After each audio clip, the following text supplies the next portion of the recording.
पूज्य स्वामी आत्मस्थानंद जी के जन्म शताब्दी कार्यक्रम का आयोजन हो रहा है। ये आयोजन मेरे लिए व्यक्तिगत रूप से भी कई भावनाओं और स्मृतियों से भरा हुआ है। कई बातों को अपने आप में समेटे हुए है। स्वामी जी ने शतायु जीवन के काफी करीब ही अपना शरीर त्यागा था। मुझे सदैव उनका आशीर्वाद मिला, उनके सानिध्य का अवसर मिलता रहा। ये मेरा सौभाग्य है कि आखिरी पल तक मेरा उनसे संपर्क बना रहा। एक बालक पर जैसे स्नेह बरसाया जाता है, वो वैसे ही मुझ पर स्नेह बरसाते रहे। आखिरी पल तक उनका मुझ पर आशीर्वाद बना रहा। और मैं ये अनुभव करता हूं कि स्वामी जी महाराज अपने चेतन स्वरूप में आज भी हमें अपने आशीर्वाद दे रहे हैं। मुझे खुशी है कि उनके जीवन और मिशन को जन जन तक पहुंचाने के लिए आज 2 स्मृति संस्करण, चित्रजीवनी और डॉक्यूमेंट्री में भी रिलीज हो रही है। मैं इस कार्य के लिए रामकृष्ण मिशन के अध्यक्ष पूज्य स्वामी स्मरणानंद जी महाराज, उनका हृदय से आदरपूर्वक अभिनंदन करता हूं। साथियों, स्वामी आत्मस्थानंद जी को श्री रामकृष्ण परमहंस के शिष्य पूज्य स्वामी विजनानंद जी से दीक्षा मिली थी। स्वामी रामकृष्ण परमहंस जैसे संत का वो जागृत बोध, वो आध्यात्मिक ऊर्जा उनमें स्पष्ट झलकती थी। आप सभी भली भांति जानते हैं कि हमारे देश में सन्यास की कितनी महान परंपरा रही है। सन्यास के भी कई रूप रहे हैं। वानप्रस्थ आश्रम भी सन्यास की दिशा में एक कदम माना गया है।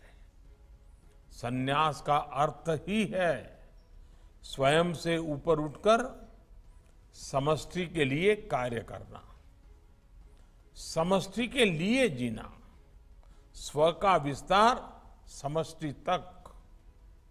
सन्यासी के लिए जीव सेवा में प्रभु सेवा को देखना, जीव में शिव को देखना, यही तो सर्वोपरि है। इस महान संत परंपरा को, संन्यस्त परंपरा को स्वामी विवेकानंद जी ने आधुनिक रूप में ढाला। स्वामी आत्मस्थानंद जी ने सन्यास के इस स्वरूप को जीवन में जिया और चरितार्थ किया। उनके निर्देशन में बेलूर मठ और श्री रामकृष्ण मिशन के भारत ही नहीं बल्कि नेपाल, बांग्लादेश जैसे देशों में भी राहत और बचाव के अद्भुत अभियान चलाए। उन्होंने निरंतर ग्रामीण क्षेत्रों में जन कल्याण के लिए काम किया। इसके लिए संस्थान तैयार किए। आज ये संस्थान गरीबों को रोजगार और जीवन यापन में लोगों की मदद कर रहे हैं। स्वामी जी गरीबों की सेवा को, ज्ञान के प्रचार प्रसार को, इससे जुड़े कामों को पूजा समझते थे। इसके लिए मिशन मोड में काम करना, नई संस्थाओं का निर्माण करना, संस्थानों को मजबूत करना, उनके लिए ये रामकृष्ण मिशन के आदर्श थे।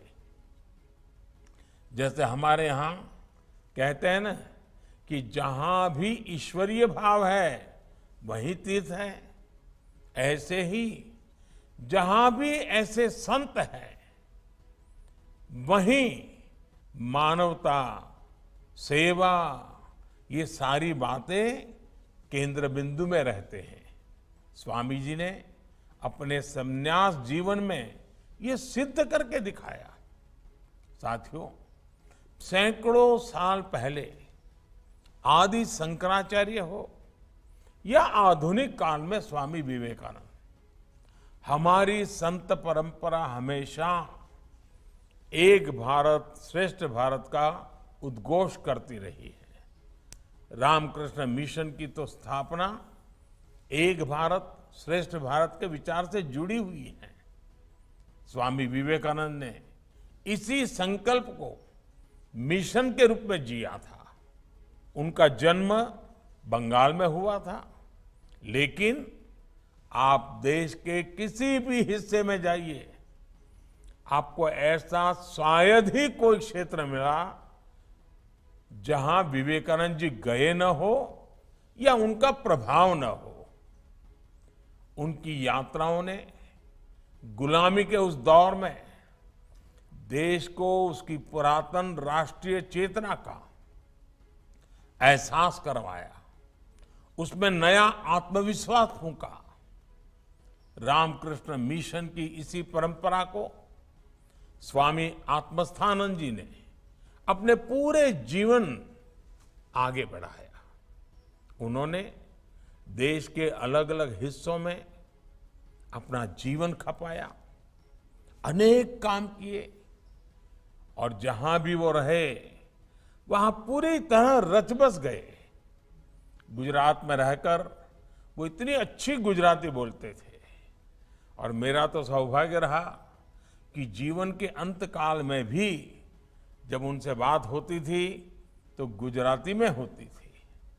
मुझे भी उनकी गुजराती सुनना बहुत अच्छा लगता था। और मैं आज याद करना चाहता हूं कि जब कच्छ में भूकंप आया था तो एक पल भी उन्होंने नहीं लगाया, और उसी समय, तब तो मैं राजनीति में कुछ भी नहीं था, मैं किसी पद पर भी नहीं था, एक कार्यकर्ता के रूप में काम करता था। उस समय भी उन्होंने मेरे साथ सारी परिस्थिति की चिंता की, बातचीत की, और रामकृष्ण मिशन कच्छ में क्या काम कर सकता है, और देखते ही देखते पूरे विस्तार से और पूरे समय उनके मार्गदर्शन में उस समय कच्छ में भूकंप पीड़ितों को राहत देने के लिए बहुत सारे काम चालू हो गए।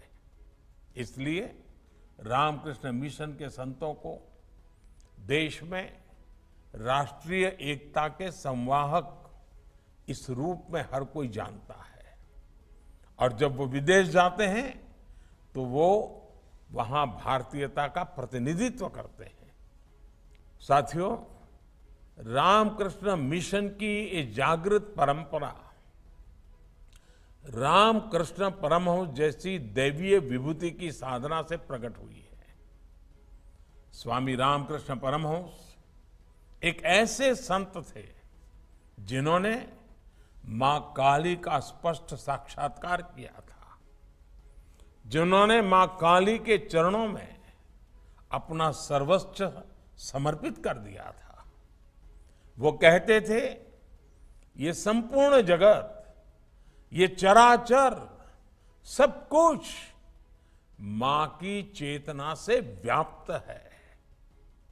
यही चेतना बंगाल की काली पूजा में दिखती है। यही चेतना बंगाल और पूरे भारत की आस्था में दिखती है।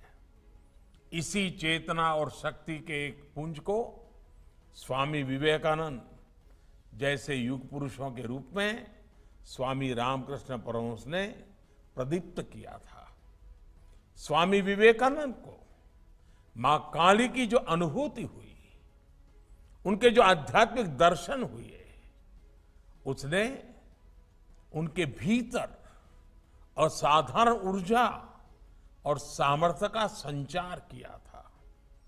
स्वामी विवेकानंद जैसा ओजस्वी व्यक्तित्व, इतना विराट चरित्र, लेकिन जगन्माता काली की स्मृति में उनकी भक्ति में वो छोटे बच्चे की तरह विह्वल हो जाते थे। भक्ति की ऐसी ही निश्चलता और शक्ति साधना का ऐसा ही सामर्थ्य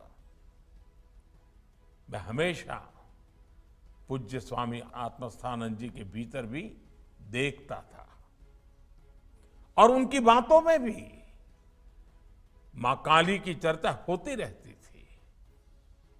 और मुझे याद है, जब भी बेलूर जाना हो, गंगा के तट पर बैठे हो और दूर मां काली का मंदिर दिखाई देता हो, तो स्वाभाविक एक लगाव बन जाता था।